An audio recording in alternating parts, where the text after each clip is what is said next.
Ahora que los SUV parecen haber dominado por completo el sector del automóvil, parece que nadie se acuerda que hace unos años quien quería optar por esta silueta es porque buscaba la aventura, sin tener que optar por aquellos 4x4 clásicos o de corte más puro. Pues bien, aventura, ¿verdad? Un término que muchos probablemente liguéis a una marca en concreto. Sí, a Subaru. Y desde hace 25 años probablemente también lo hagáis al modelo que tengo aquí a mi lado, el Forester. Un vehículo que ahora renueva su quinta generación con el objetivo de seguir aumentando todavía más ese ya de por sí éxito comercial que le precede y que está determinado por las 4,5 millones de unidades que se han vendido en este cuarto de siglo.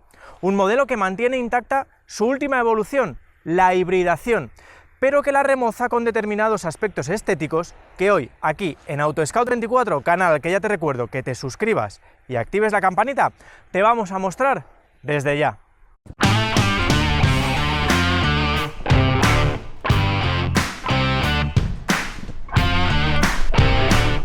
Pese a ser una actualización de mitad de vida comercial, el SUV japonés apenas varía en demasía su silueta.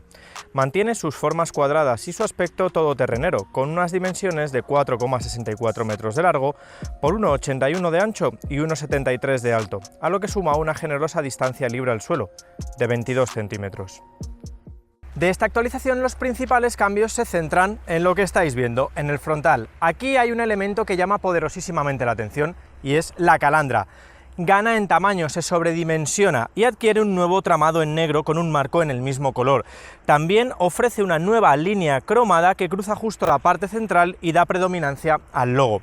A los lados, los faros se estilizan y mantienen la tecnología LED.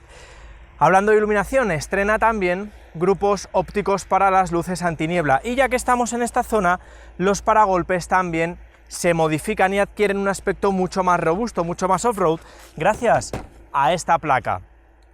Por cierto, el color Autumn Green Metallic que estáis viendo es la única opción disponible en el Forester siempre y cuando equipéis el acabado más alto, que es este, el Executive Plus. Os costará 650 euros.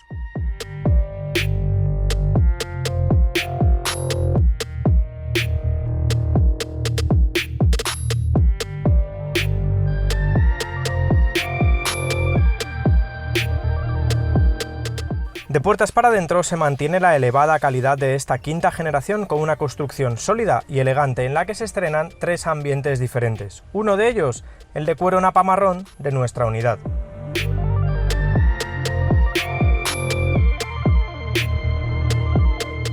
La digitalización también está muy presente gracias a la pantalla central de 8 pulgadas, que suma un sistema multimedia que no es especialmente moderno, pero sí sencillo y fácil de manejar. Carece de navegador, ya que este se puede integrar dentro del Apple CarPlay o Android Auto, cuya sincronización se realizará siempre mediante cable, que se maneja mediante el botón Info del volante y con el que tenemos acceso a diferentes menús, como puedan ser, por ejemplo, el sistema o el diagrama de energía dentro del sistema de hibridación, todo el elenco de asistentes a la conducción disponibles, una pantalla específica para la conducción off-road, el asistente de atención con dos diagramas de porcentaje de aceleración y de inclinación, e incluso el ordenador de a bordo. Pero hay un detalle que llama poderosamente la atención de esta actualización y que eso sí está disponible desde el acabado intermedio, el Executive. Y además avanza todo el futuro en materia de interacción dentro de la marca japonesa. ¿Cuál es? Pues el control gestual. ¿Por qué? Pues porque mediante este gesto,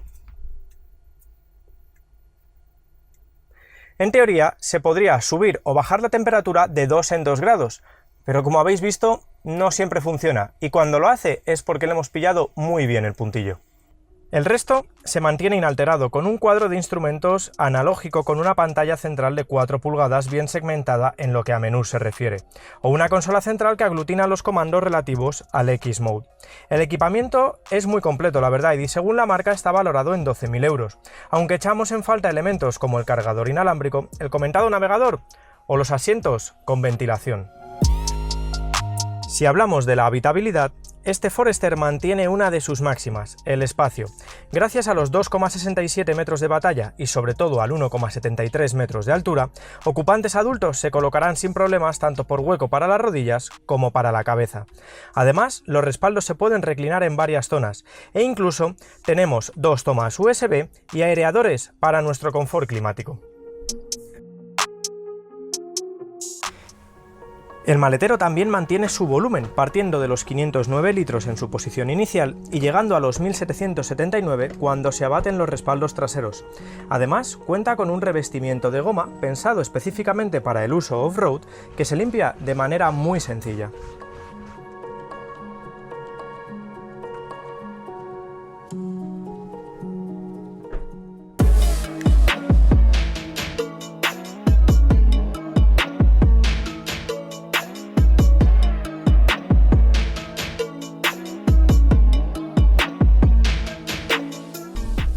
Un aspecto que tampoco cambia es el mecánico, pero de eso ahora os hablaré cuando vayamos dando menos botes quizá. ¿Por qué? Pues porque os tengo que hablar lo primero, como buen Subaru, de su capacidad todoterrenera. Tenemos lógicamente asociado el sistema simétrico de Subaru, excepcional para sortear cualquier terreno. De hecho, este Forester es, bueno, pues de los sub más todoterreneros que hay en la actualidad. A eso se le suma además un sistema X-Mode con diferentes programas para mejorar, bueno, pues la motricidad y sobre todo eliminar el control de tracción para tener siempre la máxima motricidad. Tenemos, como os hemos comentado antes, el Snow and Dirt y el Snow and Mud, específicos para circular por terrenos pues de esas características. A ello se suma además esa altura libre al suelo mencionada y sobre todo tenemos unos ángulos de ataque, salida y ventral bastante buenos. De hecho tenemos 21 grados y medio, 21 grados y medio para el ataque, 22 para el ventral y 25,4 para el de salida. De hecho, el delantero aumenta en 1,5 grados gracias a la nueva configuración, a la nueva forma del paragolpes. Pero con lo que nos quedamos es sin duda con la capacidad de tracción que tiene este vehículo, sobre todo incluso cuando montamos neumáticos como es el caso de asfalto. La capacidad de tracción es excepcional. Y a ello, además, se le suma ahora sí, hablando del apartado mecánico, ese sistema híbrido que ya estaba en esa quinta generación, o que está en esta quinta generación, y que además nos permite realizar una conducción mucho más eficiente cuando estamos por campo. ¿Por qué? Pues porque el motor eléctrico nos va a aportar determinado par, como pueda ser, por ejemplo, ahora al afrontar, vamos a ver, cuando queremos subir cierta pendiente, el motor eléctrico va a aportarnos ese par que echábamos en falta antes y que ahora pues lo tenemos disponible para nosotros. Además, también tenemos un control de descenso de pendientes inteligente, con el que además nos va a permitir regular simplemente la velocidad, nos va a permitir ajustar la velocidad y nos vamos a centrar única y exclusivamente en la dirección. Pero como yo creo que ya hemos pegado suficientes botes, creo que va siendo hora de que salgamos al asfalto.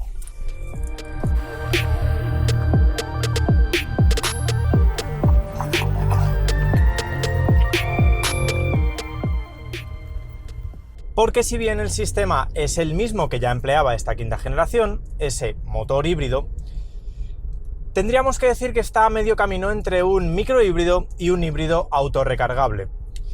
Hablar de híbrido quizá es demasiado aventurado, pero hablar de microhíbrido quizá nos haga decir que estamos un poco cortos. ¿Por qué? Bueno, mirad, el sistema es el que ya era conocido, como os digo. Un motor gasolina, boxer, de 4 cilindros, atmosférico, con 150 caballos, a los que se suma otro pequeño motor eléctrico, situado de hecho dentro de la caja de cambios, de tipo CVT, eso sí, con 17 caballos.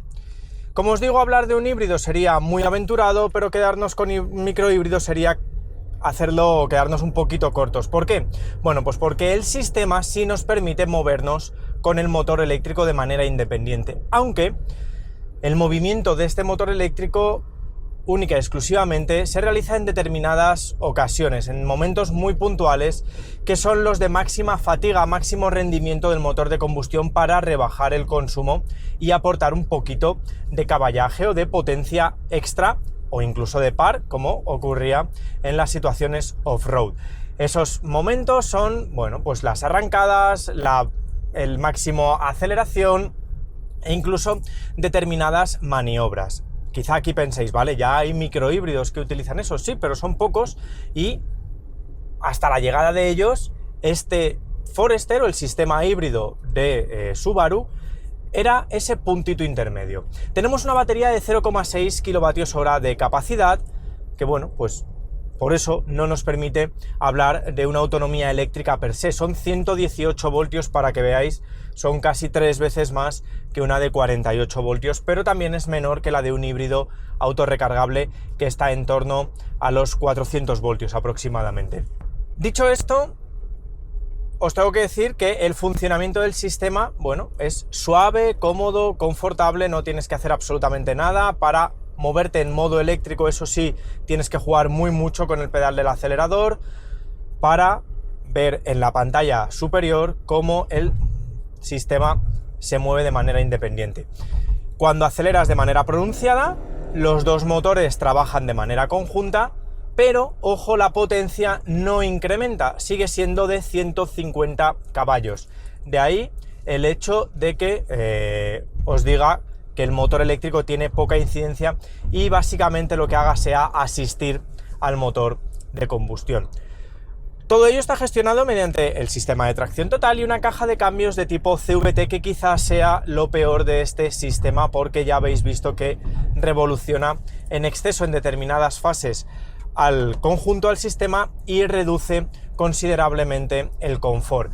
Tenemos unas levas tras el volante, porque esta caja nos permite simular 7 velocidades, 7 etapas, pero son simuladas, como os digo.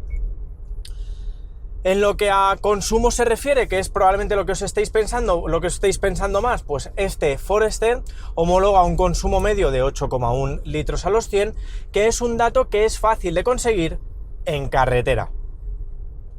Si ya alternáis conducción mixta por carretera secundaria, ciudad, vais a estar moviéndose en el entorno de los 8 litros y medio.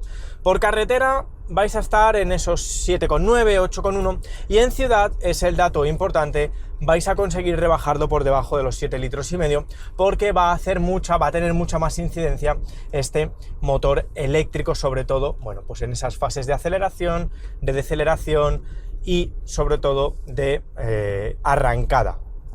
A ello se suma, por desgracia, un depósito de combustible de 48 litros, que, si hacéis la cuenta con el gasto medio que vais a obtener de unos 8 litros y medio, no os va a dar para recorrer más de 550 kilómetros aproximadamente. Y esa es una de las grandes desventajas de este coche, asociada además a la sensibilidad que tiene con respecto al acelerador, porque cuanto más presionéis el acelerador, más gasto vais a tener. Diréis, caramba, eso es una obviedad. Sí, pero en este coche es muy sensible el pedal del acelerador, y vais a notar que si realizáis una conducción demasiado pesada en ese sentido, vais a estar rondando los 9 litros y medio aproximadamente, y vais a bajar todavía más esa autonomía. Eso también irá en consonancia con el programa de conducción que estéis usando. Tenemos dos: el Sport y el inteligente. Con el Sport, en la pantalla central además se acopla un porcentaje, un diagrama de porcentaje de la potencia, en el que nos va diciendo cuánta porcentaje del motor eléctrico se suma al de combustión. La verdad es que es un diagrama muy directo y muy claro. Pero ahí es una de las grandes pegas de este coche, la autonomía, porque con 48 litros ya os digo que no vais a estar en más de 500 kilómetros.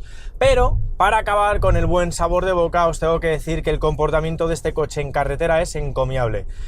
Es cómodo, tiene una suspensión, la verdad es que filtra perfectamente las irregularidades de la carretera, está quizá pensada para ese ámbito off-road, pero es que es muy bueno. A lo que se añade la insonorización del habitáculo.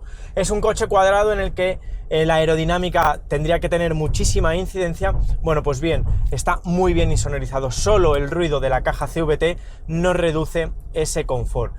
Pero es que la guinda la pone el sistema de seguridad EyeSight, el elenco de asistentes a la seguridad desarrollado por Subaru, en el que la firma japonesa ha puesto mucho I+D para traernos vehículos con los que se consigan detener esos accidentes. De hecho, este Forester es uno de los todocaminos más seguros. Cierto es que nos falta un reconocimiento de señales de tráfico, pero tenemos tal elenco de asistentes, velocidad de control de crucero adaptativa con función stop and go y aviso por movimiento del coche precedente, detector de fatiga y detector de que estamos apartando la mirada de la carretera, control de ángulo muerto, control de tráfico cruzado trasero, bueno, un sinfín de asistentes, control de carril activo con guiado, que la verdad es que es súper fino. Bueno, un sinfín de asistentes a la conducción que hace que este Forester sea de los todocaminos más seguros de su categoría. Y con eso es con lo que nos tenemos que quedar.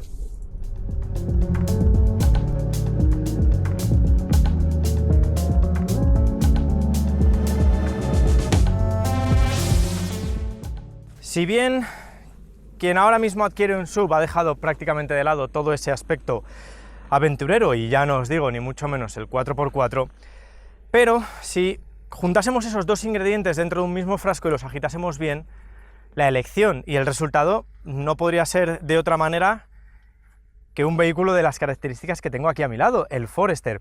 Un aventurero nato y además, ya habéis visto también, con un corte muy familiar, tanto en espacio como en confort de a bordo, añadiendo además ese toque off-road de los que pocos SUV pueden enorgullecerse, la verdad. Cierto es que tiene alguna laguna, como pueda ser un consumo muy variable en función de la demanda del acelerador, o que tengamos algunas taras de equipamiento para un coche que con el acabado Executive Plus cuesta 39.900 euros. Pero ojo, lejos de ser un punto negativo, la verdad es que vais a encontrar pocos coches tan bien equipados y sobre todo con un elenco de seguridad tan alto como es este Forester con el acabado Executive Plus, pero es que además la gama parte de poquito menos de los 34.000 euros, que ya es un precio de salida muy, pero que muy bueno. Yo lo tengo claro, si tengo que elegir un 4x4 SUV y con mucho espacio, mucha seguridad, y oye, esa etiqueta eco, el consumo ya lo dejamos en otro cajón, el Forester la verdad es que es mi elección. Pero quiero que seáis vosotros los que me digáis aquí abajo qué os parece este coche. Si ¿le elegiríais por delante de cualquier otro vehículo del segmento C de SUV o directamente pondríais los ojos en él? Os vuelvo a repetir, vuestra elección va a depender mucho de vuestra capacidad aventurera. Si la tenéis, este es vuestro coche. Pero eso es lo que os queremos leer aquí abajo. Una vez os hayáis suscrito al canal, esperamos que os hayáis suscrito al canal de AutoScout24, que le hayáis dado a like si os ha gustado el vídeo, y si no, por lo menos que le hayáis dado porque seguramente os haya gustado el coche, y que hayáis activado la campanita para recibir las notificaciones de todos nuestros vídeos, ya sean videopruebas, videocontactos o videocomparativas. Y ya me despido, porque si los 39.900 euros te siguen pareciendo muchos, métete en AutoScout24 porque probablemente vayas a encontrar la oferta que mejor se ajuste a tus necesidades de esta actualización de la quinta generación, y si te parece demasiado todavía, seguramente encuentres un Forester de las generaciones precedentes por el dinero que mejor se ajusta a tu bolsillo, que corremos en unos tiempos muy, pero que muy ajustados. Me despido hasta la próxima, cuídate, hasta el próximo vídeo.